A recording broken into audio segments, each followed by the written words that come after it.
ആറാം ക്ലാസ്സിലെ എല്ലാ കൂട്ടുകാർക്കും യഹ്യാസ് വീഡിയോയിലേക്ക് സ്വാഗതം.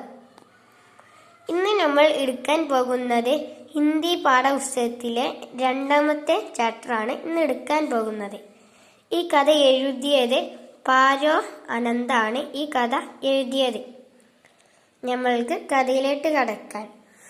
രൂരു രൂരു ഏക് കങ്കാരു കാ ബച്ചാ താ. രൂരു ഒരു കങ്കാരുവിന്റെ കുഞ്ഞാണ്. രൂരു കങ്കാരു കെ ബച്ചോं को ജോഹിസ് कहते हैं. ജോഹിസ് എന്ന് പറഞ്ഞാൽ കങ്കാരുക്കുഞ്ഞ് എന്നാണ്. वैसे ही जैसे कुत्ते के बच्चों को पिल्ला और पिल्ली के बच्चों को ബിലൗട്ട कहते.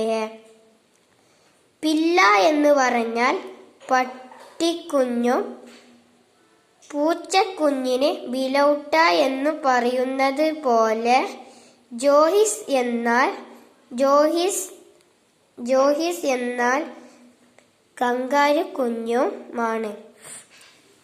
നമ്മൾക്ക് ഈ പേജ് മാത്രം മതി. അടുത്ത വീഡിയോയിൽ അടുത്ത പേജ് ഉണ്ടാവും. ഇഷ്ടപ്പെട്ടാൽ ലൈക്കും ചെയ്യുക, സബ്സ്ക്രൈബും ചെയ്യാം.